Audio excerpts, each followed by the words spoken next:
Know your God series में आप सभी का एक बार फिर से स्वागत है। और हमें पूरी उम्मीद है कि आप हमारे सारे वीडियोस को बहुत एंजॉय कर रहे हैं और आप सभी को बहुत आशीष भी मिल रही है उससे।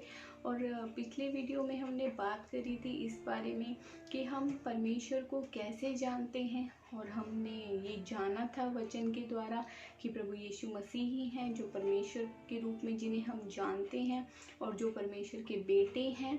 और एक सवाल हमने पिछली वीडियो के एंड में छोड़ा था कि हमने जब स्टार्टिंग में बात करी थी परमेश्वर के बारे में, तो हमने कहा था कि परमेश्वर जीवित होना चाहिए। और लेकिन हमने ये सब जानते हैं हम सभी लोग कि प्रभु यीशु मसीह को क्रूस पर चढ़ाया गया था। और जब हमने कहा कि प्रभु यीशु मसीह जीवित होने चाहिए अगर हम उन्हें परमेश्वर कह रहे हैं, तो किस तरीके से वो जीवित हैं और हमें कैसे पता चलता है, और ये सवाल हमारे मनों में आया था और आज उसी सवाल का जवाब मैं आपके लिए लेकर आई हूँ। तो हमने जैसे कि वचन के द्वारा हमने पढ़ लिया था, हमने जान लिया था कि प्रभु यीशु मसीह परमेश्वर के बेटे हैं।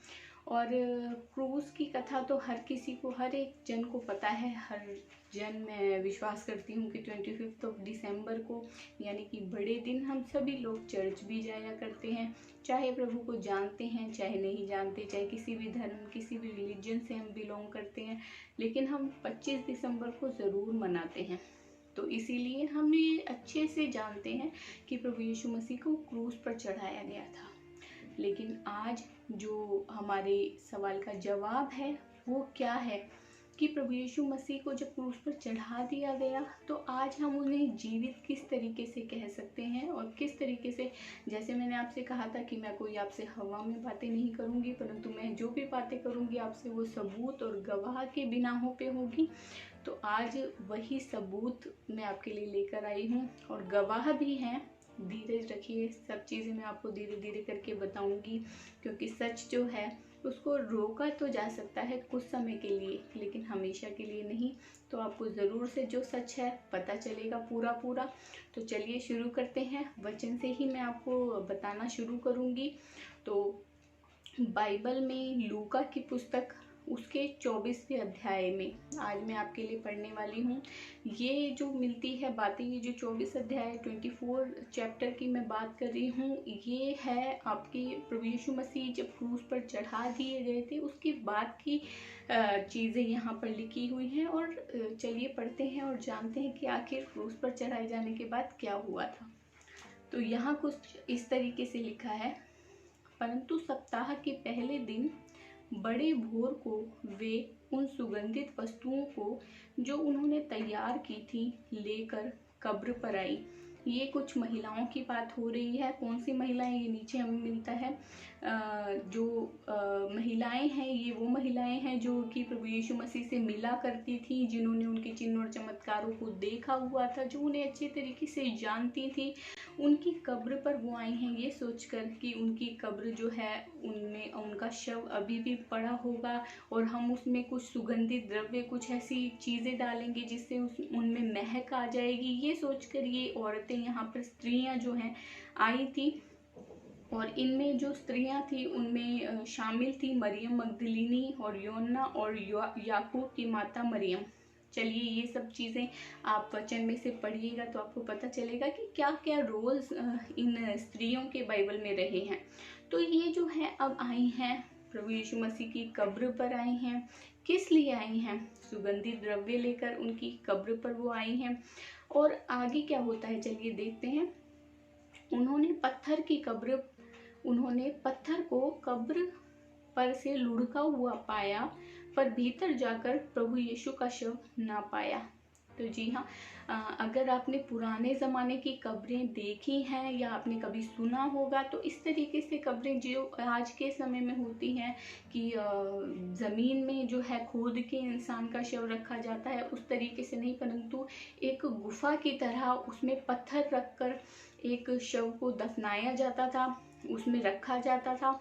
तो उसी एक पत्थर की बात हो रही है जो कि प्रभु यीशु मसीह की कब्र पर रखा गया था। आगे देखिए क्या लिखा है। जब वे इस बात से भौचक्की हो रही थी तो देखो, दो पुरुष झलकते वस्त्र पहने हुए उनके पास आ खड़े हुए। तो जी हाँ, उन्होंने कब्र पर गई, परंतु उन्हें प्रभु यीशु मसीह का शव नहीं मिला।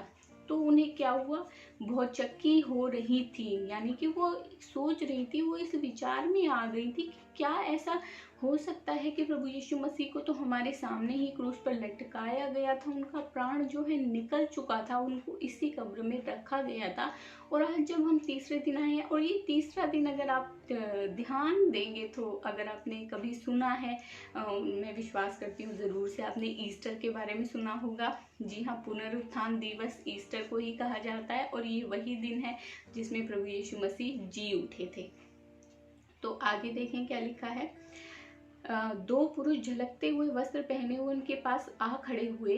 जब वे डर गईं और धरती की ओर मुंह चुकाए रहीं, तो उन्होंने उनसे कहा, तुम जीवते को मरे हुओं में क्यों ढूंढती हो। हालेलुया।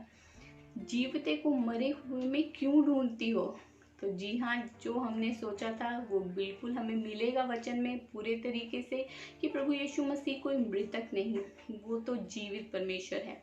अगर वो क्रूस पर चढ़ाए भी गए, अगर उनकी कोई योजना थी परमेश्वर पिता की जो प्रभु यीशु मसीह के द्वारा पूरी होने के लिए वो क्रूस पर चढ़ाए गए, वो योजना भी क्या थी इसके बारे में भी हम बात करेंगे। परंतु इतना तो तय है कि वो क्रूस पर चढ़ाए गए। बहुत से लोग आए और उठ खड़े हुए, उन्होंने कहा कि प्रभु यीशु मसीह अगर जीवित हैं तो या तो ये है कि वो मरे ही नहीं, या फिर किसी ने अगर माना कि वो मर गए हैं तो उन्होंने ये मानना नहीं चाहा, या इस चीज़ को प्रूव करने की कोशिश की कि वो जी नहीं उठे। ऐसे ही एक मूवी के बारे में मैं आपको बताऊंगी एंड में, उस मूवी को आप देखिएगा, और क्या क्या सबूत और क्या क्या गवाह किसी को मिल सकते हैं इस चीज़ को प्रूव करने के लिए, वो भी आपको उस मूवी में मिलेगा। फिलहाल मैं आपको वचन में से बता रही हूँ। तो जैसे स्वर्गदूत ने उन स्त्रियों से कहा कि तुम जीवते को मरे हुओं में क्यों ढूंढती हो। अगर आप कहेंगे अभी कि ये हो सकता है कि उनके चेले जो है आकर के प्रभु की जो शव है उसको ले गए होंगे, या कोई ऐसी चीज़ हुई होगी कि उनको जला दिया गया होगा, या जैसे कि आज के समय में होता है, तो हो सकता है, कोई बड़ी बात नहीं है कि उनका शव वहाँ नहीं मिला। लेकिन दोस्तों, यहाँ मैं उस चीज़ की बात नहीं कर रही कि जो आप प्रूव कर सकेंगे कि ये प्रभु यीशु मसीह नहीं है, मतलब प्रभु यीशु मसीह की जो शव था वो आप कहेंगे कि किसी और रीति से उनका जो है डिकम्पोज हो चुकी है, या कोई भी ऐसा रीज़न, कोई भी एक आपको शक का, कोई संदेह करने की वजह नहीं मिलेगी जब आप पूरे सत्य को जानेंगे। आगे पढ़ते हैं क्या लिखा है। वह यहाँ नहीं परंतु जी उठा है। स्मरण करो कि उसने गलील में रहते हुए तुमसे कहा था, अवश्य है कि मनुष्य का पुत्र पापियों के हाथ में पकड़वाया जाए और क्रूस पर चढ़ाया जाए और तीसरे दिन जी उठे। तब उसकी बातें उनको स्मरण आई, और कब्र से लौटकर उन्होंने उन 11 को और उन सब को ये सब बातें कह सुनाई। तो जी हाँ, प्रभु यीशु मसीह ने अपनी क्रूस पर चढ़ाए जाने से पहले ही इन बातों को कह दिया था कि मेरा क्रूस पर चढ़ाया जाना अवश्य है। वो परमेश्वर पिता की योजना थी जिसके तहत वो आए थे। कई लोग कहते हैं कि वो ऐसा कैसा परमेश्वर है जो कि वो तो खुद को ही नहीं बचा पाया, तो हमें कैसे बचाएगा। जी नहीं, वो परमेश्वर अगर चाहता, वचन में लिखा है, अगर वो चाहता तो स्वर्गदूतों की सेना आकर उसी समय उसको बचा लेती, क्रूस पर उसको एक भी दुख उठाने की जरूरत ना पड़ती। परंतु ये परमेश्वर की योजना थी जिसको पूरी करने के लिए उन्होंने वो पूरा काम कंप्लीट किया जिसके लिए वो आए थे। और वो सिर्फ अपने लिए नहीं, उनकी योजना जो थी अपनी भलाई की नहीं परंतु मेरी और आपकी भलाई के लिए उन्होंने ये किया और ये दर्द को सहा था। तो अभी जो हम बात कर रहे हैं परमेश्वर प्रभु यीशु मसीह के जी उठने की, अभी तो जो हमने वचन में से पढ़ा कि स्वर्गदूतों ने आकर स्त्रियों को बताया कि जो प्रभु यीशु मसीह हैं जी उठे हैं और वो मृतक नहीं है, तुम उन्हें कब्र में मत ढूंढो। तो आप ये कहेंगे कि स्वर्गदूत थे, हम कैसे मान लें, या कोई और चीज़ें हो सकता है कि आपके माइंड में आ जाए, क्योंकि जाहिर सी बात है हम इंसान हैं, हम बहुत ज़्यादा तर्क वितर्क करते हैं। और अच्छी बात है कि परमेश्वर ने हमें ये सामर्थ्य दी है कि हम सोच सकते हैं, हम चीज़ों को एनालाइज कर सकते हैं, हम चीज़ों के कारण क्या है, क्या चीज़ें हैं इसके पीछे जान सकते हैं। और क्योंकि यही चीज़ें जब हम जानने की इच्छा रखते हैं तो हमें सच का भी पता चलता है। तो यहाँ तक की ये बात रही कि प्रभु यीशु मसीह की जो शव है वो अब उनकी कब्र में नहीं है। स्त्रियों ने इस बात को देख लिया है और स्वर्गदूतों ने उन्हें आकर बताया है। परंतु अब हम ये कैसे पता करें कि ये जो है शव तो नहीं है, परंतु जी उठने की बात कैसे हमें पता चल सकती है? तो चलिए वचन में से ही पढ़ते हैं। तो 24 अध्याय के अब मैं आपके लिए पढ़ दे रही हूँ वचन। आप पूरा इस अध्याय को पढ़िएगा तो आपको चीज़ें ज़्यादा क्लियर हो जाएंगी। मेरे पास थोड़ा जितना मैं आपको बताने की कोशिश कर रही हूँ, पॉइंट वाइज मैं आपको बता रही हूँ। तो इसी 24 अध्याय के मैं आपके लिए पढ़ दे रही हूँ वचन 36 यानी 36। वे ये बातें कह ही रहे थे कि वह आप ही उनके बीच में आ खड़ा हुआ और उनसे कहा, तुम्हें शांति मिले। परंतु वे घबरा गए और डर गए और समझे कि हम किसी भूत को देख रहे हैं। जी हाँ, अगर मेरे और आपके साथ में भी ऐसा ही हो कि हमारा कोई प्रिय है जिससे हम जानते हो, जिसके साथ हम रहे हों, हमने खाया पिया हो, उठे बैठे हों और अचानक उसे क्रूस पर चढ़ा दिया गया, और फिर उसके बाद में अगर कोई ऐसा हमें नज़र आने लग जाए जो हमसे बातें करे, जिसको हम पहचान ना पाए, या उसका स्वरूप शायद उनको कहीं ना कहीं प्रभु यीशु से मिलता हुआ नज़र आया होगा, तभी उनको ऐसा लगा कि शायद हम किसी भूत को देख रहे हैं। उसने उनसे कहा, क्यों घबराते हो और तुम्हारे मन में क्यों संदेह उठते हैं? मेरे हाथ और मेरे पाँव को देखो कि मैं वही हूँ, मुझे छू कर देखो, क्योंकि आत्मा की हड्डी मांस नहीं होता, जैसा मुझ में देखते हो। तो जी हाँ, अगर उनके चेले थे जो उनके साथ में रहते थे, उनके साथ में उठते बैठते थे, खाते पीते थे, सब चीज़ों को वो साथ में करते थे, तो आप जानते होंगे कि वो इतना अच्छी तरीके से तो प्रभु को जानते होंगे, इंसानी तौर पर उनके चाल चलन को, उनके देख कर उनकी वेशभूषा को वो पहचान सकते होंगे कि ये कौन है और कौन नहीं। लेकिन शायद वो समय उस मेंटल स्टेट में नहीं थे, कुछ तकलीफ में थे, कुछ परेशानियों में थे, तो हो सकता है कि एकदम से वो प्रभु को पहचान नहीं पाए। परंतु परमेश्वर, जी हाँ, जब परमेश्वर जिस चीज़ को हम पर प्रकट करना चाहता है उसको प्रकट करने से कोई नहीं रोक सकता। और परमेश्वर ने, क्योंकि वो प्रकट करने ही आए थे, वो प्रकट कर, अगर प्रभु यीशु मसीह के बारे में हम कहें कि वो आए और क्रूस पर चढ़ गए और जा चुके हैं, आज वो जिंदा नहीं, तो मेरा ये आपसे बात करना, मेरा ये प्रभु के बारे में आपको बताना व्यर्थ ठहरता दोस्तों। परंतु नहीं, परमेश्वर जीवित है और वो ऐसे ही हमें बता कर नहीं गए कि किसी के द्वारा कहलवा दिया और आप मान लीजिए, लेकिन नहीं, परमेश्वर पूरे सबूत के साथ, और आपके मन में संदेह न रहे इसके लिए देखिए आगे क्या लिखा है। परमेश्वर ने कहा कि मुझे छू कर देखो कि मैं हड्डी और मांस हूँ, और जो आत्मा होती है उसकी हड्डी और मांस नहीं होता। यह कहकर उसने उन्हें अपने हाथ पांव दिखाए।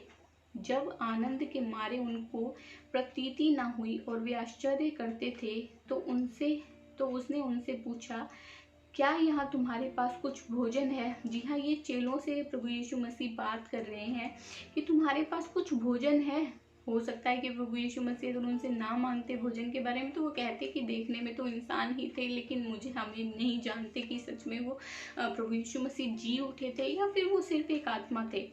अगर आपके मन में भी ये विचार है कि उठे थे और जो दिखाई दिए वो आत्मा थे, तो दोस्तों इस विचार को अपने मन से बिल्कुल निकाल दीजिए, क्योंकि आगे जो मैं आपको बताने जा रही हूँ उसको पढ़ के आपको साफ पता चल जाएगा कि प्रभु यीशु मसीह आत्मा में नहीं परंतु शरीर में भी जीवित हो चुके थे।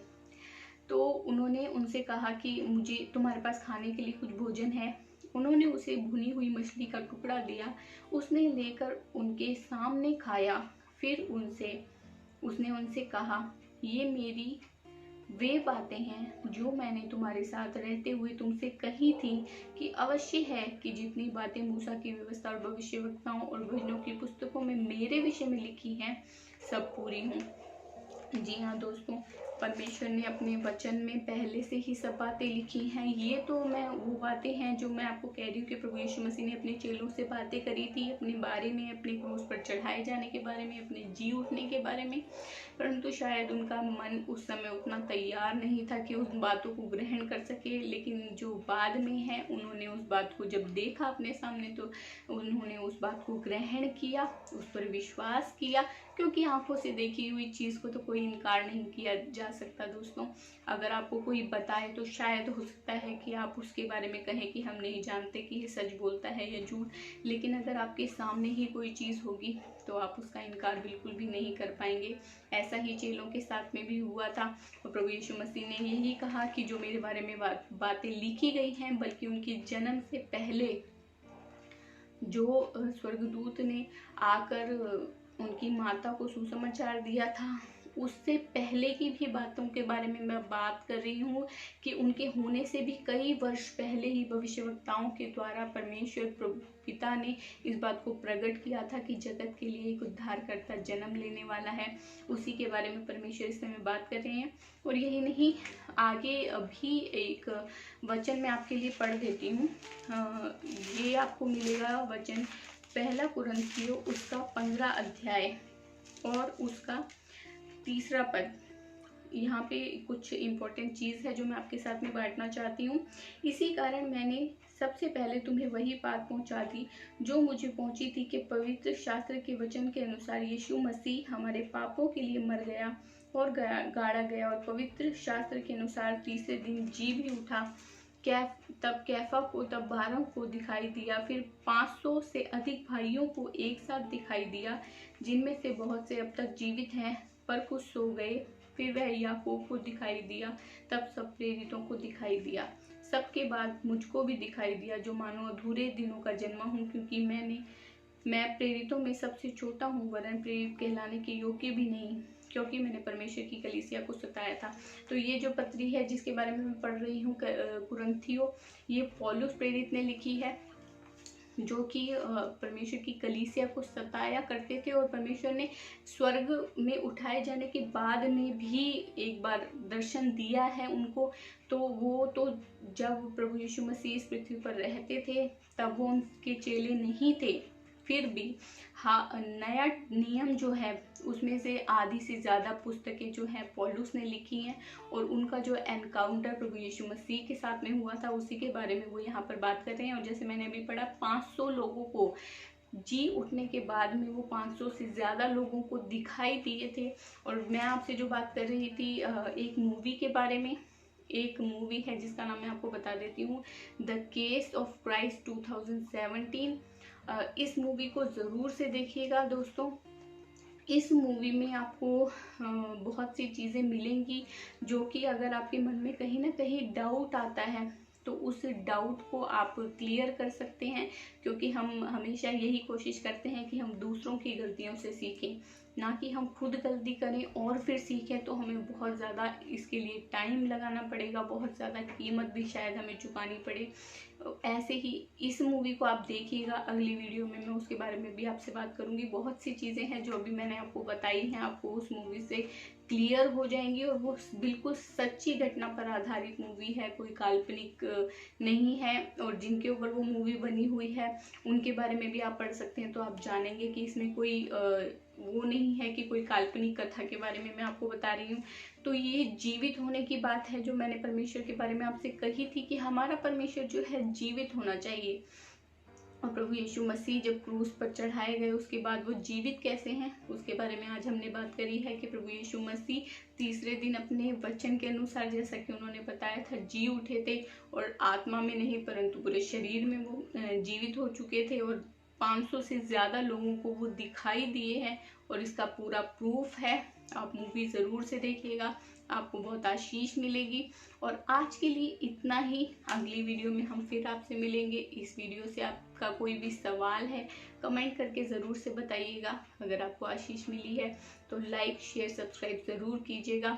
और अगली वीडियो में जब तक हम नहीं मिलते, हंसते मुस्कुराते रहिए, सीखते रहिए। जो आप सीखते हैं दूसरों को सिखाते रहिए। Thank you.